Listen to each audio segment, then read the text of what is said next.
This prime ribeye is better than any Wagyu that you're gonna find on the market. Now, don't get me wrong. I love Wagyu. My wallet, however, does not. That's why most of the time you're gonna see me eating prime steaks, whether it's a ribeye, a New York strip. But every once in a while, you come across a cut of meat that is so far above the rest that you can't help but buy out the entire shop. And that's what happened with this steak right here. I'm out here in Arizona where I go to Butcher Block Meats out in Chandler. They had the most succulent, superb, delicious, fat ribeyes, honestly, I've ever seen. And we're gonna chop it up and get into it right here, right now. Next to a crosscut, this might be the best shot ever. Look at this thing. That is insane. That's insane. Now, I've seen some good looking cuts of ribeyes in my day. I've cooked thousands of them. Well, maybe not thousands, definitely hundreds of them. This kind of marbling is out of control. First of all, this strip of fat on the outside, it's not too thick and it's just enough to kind of give it that insulation and really lock in that flavor. And then as you can see here in the cap and the actual rib eye, it's just solid, consistent, webbed fat that's going to be out of control on the grill. Now, let's get into that prep. So, in my process for a steak as such, right, because this is only a prime, I'm always going to cheat. And that's by using the best accoutrement to season, I guess you could call it season, white people seasoning this steak. First, I go with the salt. I don't know if you can see this. Fleur de Garanda. Le Garanda. So, I don't know how to say it. But it's like a wet, it's strange. It's like this wet salt. You get it in France. That's the key component there. I'm not a huge marinade guy. I like to taste the meat, right? I want to appreciate the meat. And that's one of the key things in when you go from eating a choice steak that you get at the Walmart, that you get at Texas Roadhouse, and eating prime quality like this. You just taste the steak, and that's what salt like this is going to do. And then adding a little pepper, it's for some people. It may not be for others. I enjoy it. I think it adds a good element in how you get that crust.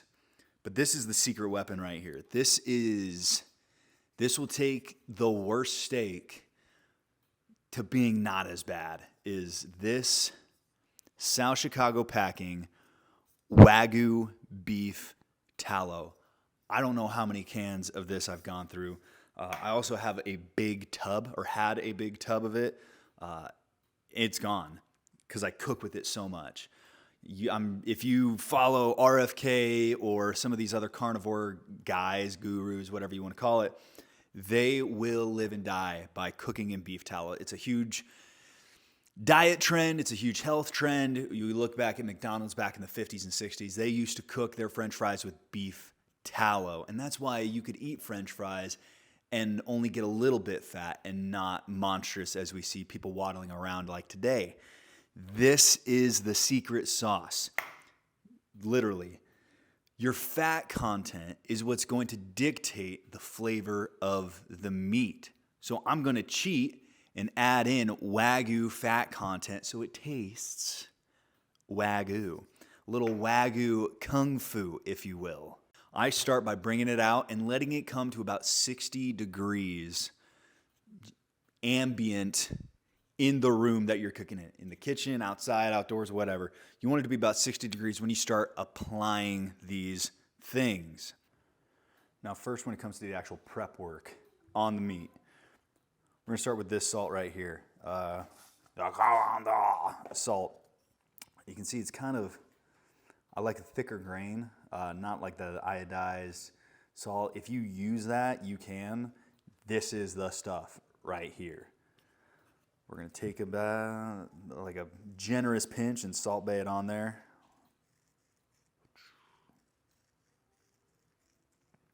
And these are some of the key things. You see a lot of guys, they use gloves or whatever. I mean, I'm cooking this steak for myself and for you. We're gonna rub it in. You want the heat from your hand to help apply that salt into the steak and just massage it in. And what you're looking for, and you can kind of start to see it right here, is there's a little bit of that fat starting to render in the actual steak itself.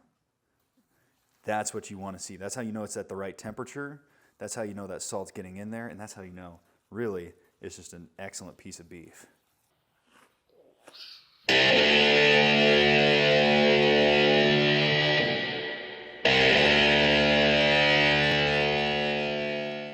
You're gonna score it, and what scoring is you take a knife as such. This is a Gurkha's kukri knife. It's very sharp. The sharper the better. And we're gonna score the steak, and what that's gonna look like is literally just dragging the tip across it. I like 1/4 inch-ish intervals. You're dragging it across. And what this is gonna do is it's going to increase the surface area of the steak. So everybody always talks about getting that really good, really clean crust on a steak. It's easy to do. What you need is surface area to get it done.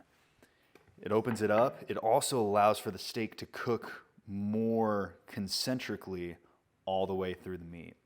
After that, we use our secret sauce right here. Just like that, and a little bit of pepper. What happens with the pepper is not only does it add to the flavor, but the pepper is gonna burn when you put it on the Blackstone, cast iron, or whatever it is you're cooking on. You don't need a ton of it, but as it burns on there, it's going to aid in developing that crust. Then we're gonna flip it over and do it on the other side. Nothing like a video of a man rubbing his meat.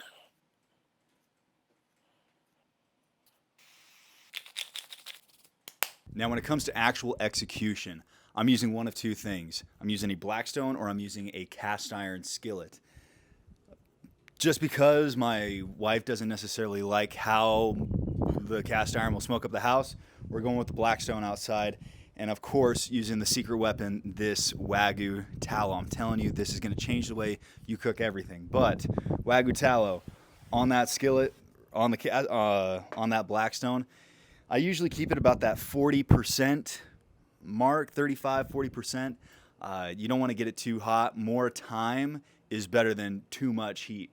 That's going to add to the concentricity and consistency of how your steak is going to cook all the way through. And that's when we get into those control factors like temperature and time. So like I said, we want that grill to be about 385 to 415. We're at temp, so we're going to go ahead and throw that steak on. Oh yeah, baby. When I'm actually cooking these steaks, not only do I control the heat, but I also kind of have a good kind of gauge as to what the meat's going to do based on the thickness. That's why I like about that 1 3/8 to 1.5 inch thick. But then timing is everything. So if you come over here, we started at 15 after the hour.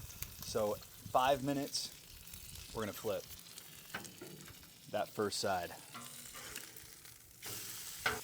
So we're going to leave it on this side now for 5 minutes. And then we're going to flip every subsequent 2 minutes and start taking temperature. So 5 minutes, 5 minutes. Okay, then 2 minutes, 2 minutes. And each flip, we're taking the temperature with the digital thermometer at the thickest part of the steak or the most consistent part of the steak. It's going to give us the best read as to how well done it is. Right now, we're going for about 130-ish degrees internal temperature. That's going to give us a perfect medium rare.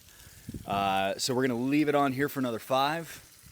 Give it another 2, and take temp from there.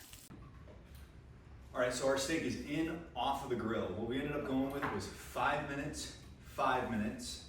Then we took the temperature. Added another 2 minutes, 2 minutes, took the temperature, and then 1 minute, take the temperature, 1 minute, took the temperature. After that amount of time, which was, let's see if I can do math here, 16 minutes, going back and forth, we hit about 130 to 128 on the low end and 136 on the high end. So our aggregate, we were right there around 130 degrees Fahrenheit on the internal temperature of the steak. Now what we're gonna do is let it rest for 7 minutes so that everything gets locked up in there. Then we're gonna cut into it and show you guys that money shot. It's been 7 minutes. We're going to cut into this thing. What we're looking for is a perfectly even pink all the way across. Just like that. That's actually pretty good.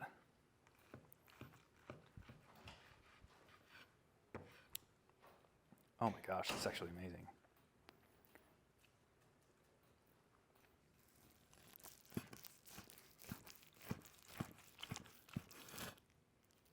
Oh my gosh, dude, this looks so good.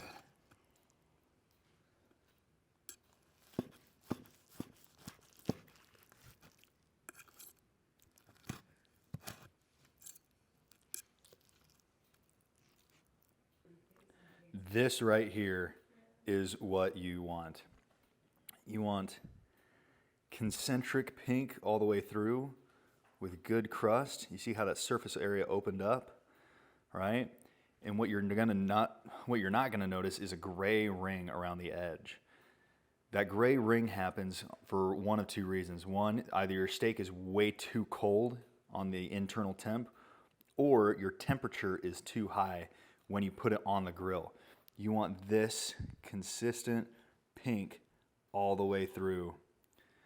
That's gonna yield the best results. That's what it is that you're looking for. All right, moment of truth right here. Dude, are you sure you guys don't want to try some of this? This is amazing. No, we're going to try it just off camera. Dude, it's serious. Well, let me know what you guys think. What do you think of the process? And I want to see you guys try it at home and let me know how it turns out. Is 5 minutes too long? Did I use too much salt? I'll let you decide. You try it out and you be the judge. Make sure to like and subscribe if you want more steak content like this. And we're going to be cooking the best steaks you've never have and that you'll ever taste.